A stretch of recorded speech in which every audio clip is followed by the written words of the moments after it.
नमस्कार दोस्तों, FG travels में मैं जॉली भाटिया आप सबका स्वागत करती हूँ। तो दोस्तों चलिए आज के सफ़र की शुरुआत करते हैं नीलकंठ महादेव मंदिर से। जी हाँ दोस्तों, इस वक्त मैं मौजूद हूँ नीलकंठ महादेव मंदिर के रास्ते पर। आप देख सकते हैं कि हरी भरी पहाड़ियों के बीच ये बहुत ही खूबसूरत रास्ता है जो घाटियों से होता हुआ जाता है। नीचे बहती हुई गंगा नदी और आजू बाजू में आपको सिर्फ और सिर्फ हरियाली दिखाई देगी जो आपके मन को मोह लेगी। मैं इस वक्त नीलकंठ महादेव मंदिर से सिर्फ 10 किलोमीटर की दूरी पे हूँ। आज मैं आपको बता दूँ कि आज मैंने एक नया एक्सपेरिमेंट किया है। आज मैं 2 व्हीलर पे आई हूँ। तो चलिए आज का ये सफ़र शुरू करते हैं और चलते हैं नीलकंठ महादेव मंदिर। तो नमस्कार दोस्तों, अब मैं पहुंच चुकी हूं नीलकंठ महादेव मंदिर की पार्किंग में। आप देख सकते हैं कि घाटियों के बीच से हम आए हैं और ये है यहां की पार्किंग। 4 व्हीलर की पार्किंग की यहां पे सुविधा है। तो अगर आप 4 व्हीलर में आते हैं तो आप यहां पार्किंग की सुविधा का उपयोग कर सकते हैं। आइए आगे चलते हैं। आगे बहुत ही सुंदर मंदिर है और मार्केट भी है, तो हम आपको मार्केट भी दिखाएंगे। सबसे पहले मैं आप लोगों को दिखा दूं कि मार्केट पहुंचते ही मैंने अपनी वेशभूषा भी बदल दी है। आप देख सकते हो मैं खुद भी महादेव की रंग में रंग चुकी हूँ। चलिए आगे चलते हैं, आपको मार्केट दिखाते हैं और उसके बाद हम चलेंगे नीलकंठ महादेव मंदिर। आइए अब मैं आगे की तरफ आपको दिखाना चाहूँगी कि यहाँ पे हैंडलूम्स के काफ़ी शॉप्स है जहाँ से आप, जैसे मैंने कुर्ता ख़रीदा है महाकाल का, वैसे आप भी हर हर महादेव का कुर्ता और बहुत सारी चीज़ें आप ख़रीद सकते हैं। दरअसल ये ख़रीदने के पीछे एक ही वजह है कि आप यहाँ के रंग में रंग जाते हैं, बस और कुछ नहीं। आइए आप देख सकते हैं ये दुकानें हैं, खाने पीने की स्टॉल्स लगे हुए हैं, दुकानें हैं, रेस्टोरेंट्स है। आगे एक बहुत बड़ी रेस्टोरेंट भी है, मैं आपको वहाँ भी ले चलूँगी।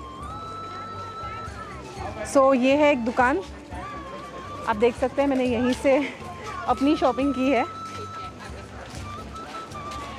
ये अगेन भगवान की मूर्तियाँ और आपको यहाँ अंगूठियाँ, सेमी प्रीशियस स्टोन, रुद्राक्ष रखे हुए हैं यहाँ पे। अगर आप रुद्राक्ष ख़रीदना चाहते हैं तो आप रुद्राक्ष भी यहाँ से ख़रीद सकते हैं। यहाँ के लोग आपको ज़्यादा अच्छे से एक्सप्लेन कर पाएंगे रुद्राक्ष के बारे में। चलिए आगे चलते हैं और एक्सप्लोर करते हैं। बहुत ज़्यादा दूर नहीं है, करीबन 500 मीटर्स हमें यहाँ से चलना होगा और हमारी मंजिल बहुत ही जल्द हमारे सामने होगी।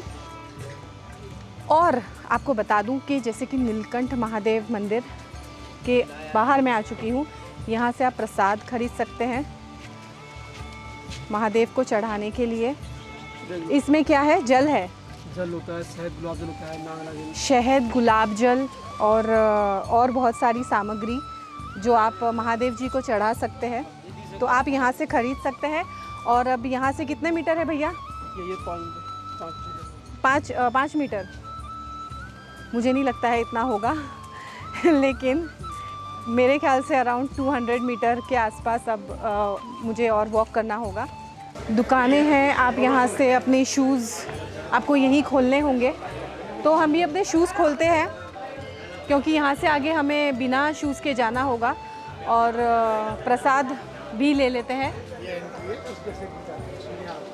अच्छा, पहले आप हमें प्रसाद की थाली कितने की है? ये 100 वाली है। हाँ, ये 150 है।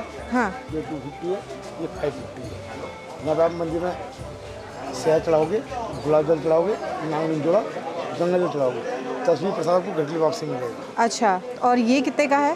550 रुपये का है। अच्छा, इसमें आदि योगी की मूर्ति, अच्छा, चंदन माला, चंदन टीका, प्रसाद आपको घर के लिए मिलेगा। अच्छा, उधर लोगों तो वो 2100 की है।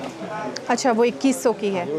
तो अलग अलग प्रकार की आपकी जैसी श्रद्धा, जैसी आपकी शक्ति, आप उस प्रकार से भगवान को प्रसाद और चढ़ावा चढ़ा सकते हैं। शक्ति के हिसाब से आपकी चादर देखकर आप चढ़ावा चढ़ाइए।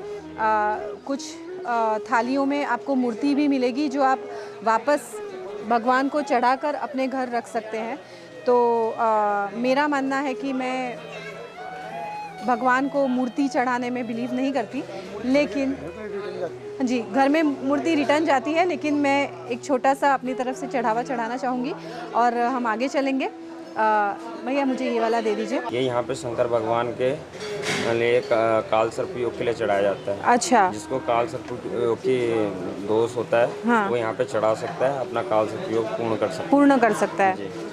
तो आप देख सकते हैं जैसे भैया ने मुझे ये नागिन का जोड़ा दिया है और ये जल में मिक्स जल में शहद और गुलाब जल मिक्स करके इसके अंदर डाल देना है और ये हमें यही आपने मेन वहीं पे कंठ पे चढ़ाना है। अच्छा। ये बेलपत्र है और ये जो है ये क्या है? वो आपको घर के लिए मिलेगा, घर के लिए जनेऊ कलावा वहाँ चढ़ेगा। अच्छा अच्छा, धन्यवाद। तो चलिए मैंने अपनी पूजा की थाली ले ली है, अब हम आगे चलते हैं और आगे चल के महाकाल के दर्शन करते हैं। तो अब मंदिर की ओर पहुंच चुके हैं। ऊपर मंदिर है? हाँ हाँ, यहाँ से? हाँ जी, ऊपर की तरफ जाना होगा, लिखा हुआ है मंदिर मार्ग, आप देख सकते हैं। अब हम मंदिर के प्रवेश द्वार के बाहर पहुंच चुके हैं। मंदिर का मुख्य प्रवेश द्वार आप दिखा सकते हैं, ये मंदिर का मुख्य प्रवेश द्वार है।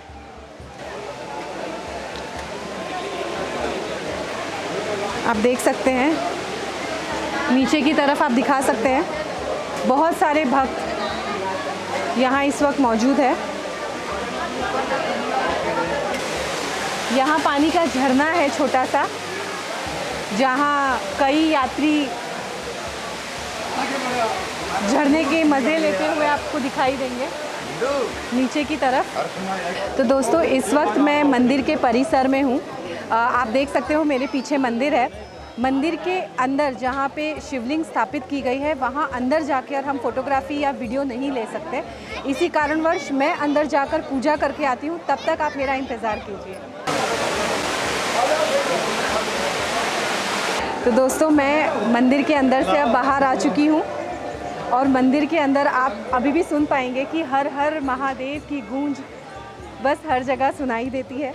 आप देख सकते हैं कि मेरे आसपास बहुत सारे श्रद्धालु आए हुए हैं और दर्शन करने के बाद सब यहाँ फ़ोटो खिंचा रहे हैं। अंदर फ़ोटोग्राफ़ी बिल्कुल अलाउड नहीं है, जैसे कि मैंने आप सबको बताया। इससे पहले मैं आपको और कई मंदिरों के अंदर ले जा चुकी हूँ, लेकिन यहाँ हम मंदिर के अंदर नहीं जा सकते। आप देख सकते हैं पीछे बहुत ही खूबसूरत मंदिर है।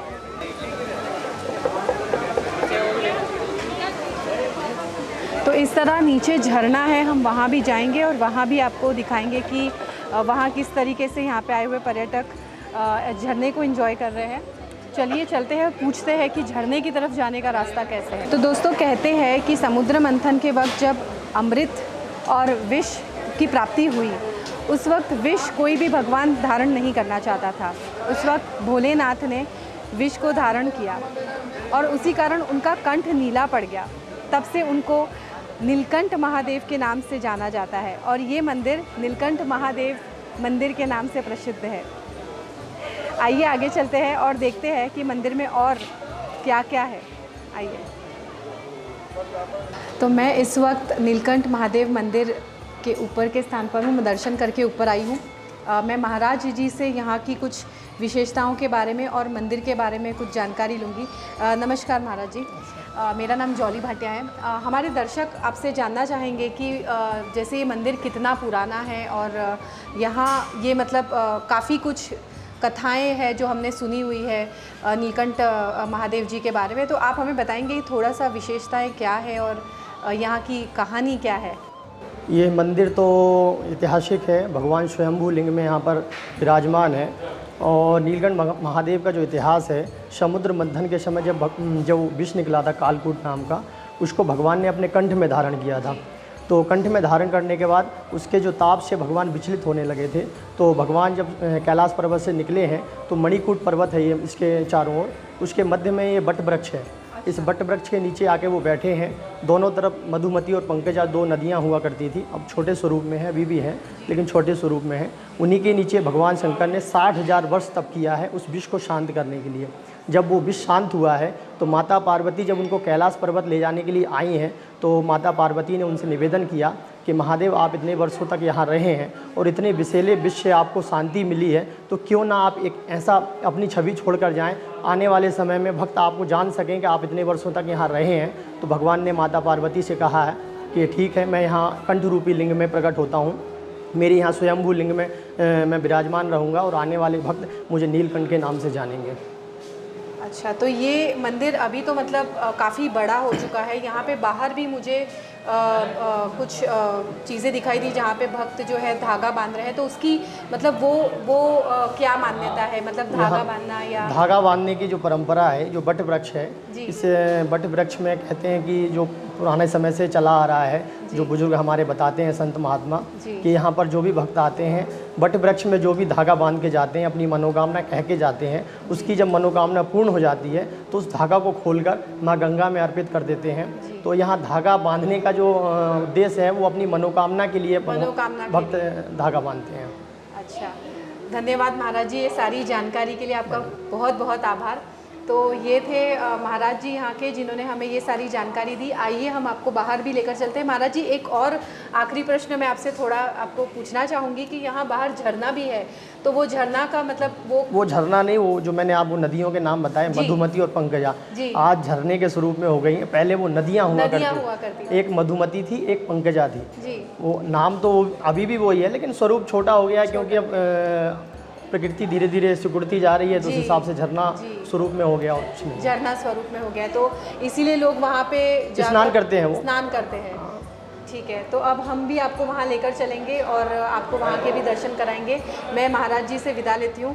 धन्यवाद महाराज जी। दोस्तों, जैसे ही आप मंदिर के बाहर आते हैं, आप देखते हैं कि यहाँ पे भक्तजन आके ये विभूति लगा रहे हैं। महाराज जी विभूति लगा रहे हैं। महाराज जी, मैं जानना चाहूँगी कि ये असल में क्या है और यहाँ लोग क्यों विभूति आके लगाते हैं? ये है, देखिए, कपिल मुनि ऋषि जी का अखंड धुना है। ये जब महादेव जी विश्वान के बाद में तपस्या करने के लिए ये मणिकूट पर्वत में जब आए थे जी, तो उन्होंने पहले अपने अंग में भस्म रमाने के लिए ये धुना जो देख रहे हैं इसको रमाए थे। तो उसके बाद में वो तपस्या में बैठे हुए थे जी। तब उसके महादेव जी के तपस्या के समाप्ति के बाद में कपिल मुनि ऋषि ने इसी अखंड धुने को अखंड रखे हैं। और हमारे गुरुजन जो है, जो महाराज जी लोग हैं प्राचीन, उन्हीं में से अभी इनको अखंड चलाते हुए आ रहे हैं। और भक्त लोग आते हैं अखंड धुनी में, विशेष करके महादेव जी का अखंड धुना विशेष करके वो ज़्यादातर अखंड धुनी में अपने मस्त रहते हैं, मग्न रहते हैं, वहीं भभूति भस्म धारण करते हैं, वहीं तांडव करते हैं। विशेष करके महादेव जी का मेन स्थान जो होता है वो धुना होता है जी। इसीलिए भक्त लोग आते हैं, अपने मन की मन्नत मांगते हैं। जैसे अपने मन्नत पूरा होता है, फिर देख रहे हैं जो त्रिशूल है, त्रिशूल चढ़ाते हैं। हाँ जी, त्रिशूल, डमरू, चिमटा, भाला, जो भी अस्त्र शस्त्र है महादेव जी का जो प्राचीन है, उनका जो धारण करते हैं वो भक्त लोग आके अपनी श्रद्धालु के अनुसार से, अपनी श्रद्धा से अनुसार से वो चढ़ाते हैं जी जी। तो इसी के साथ मैं भी अपने मस्तक पे विभूति धुना लगाना चाहूँगी। बिल्कुल, धन्यवाद महाराज जी, आपका बहुत बहुत आभार। हरिओम हरिओम। चलिए आगे बढ़ते हैं। तो दोस्तों, जैसे कि महाराज ने 2 नदियों का उल्लेख किया था जो यहाँ से बहती है, मधुमती और पंकजा, जो अब इस वक्त झरने के स्वरूप में ही यहाँ पे मौजूद है। मैं वहाँ आपको ले चलती हूँ। आप देख सकते हैं कि झरने के स्वरूप में अब यहाँ पे ये 2 नदियाँ मौजूद है। आप यहाँ आकर इस झरने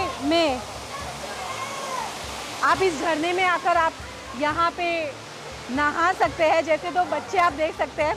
आइए थोड़ा संभल कर।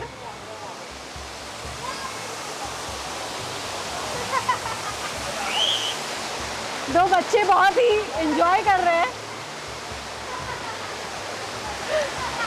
आप देख सकते हैं कि बच्चे कितना ज़्यादा एंजॉय कर रहे हैं। यहाँ पे बच्चे, बूढ़े, बड़े सब एंजॉय करते हैं, आके नदी में स्नान करते हैं। आप देख सकते हैं ये झरना बहुत ही खूबसूरत ठीक मंदिर के बाहर। मैं थोड़ा सा यहाँ तक जाऊंगी, अपनी पूजा की थाली रख देती हूँ।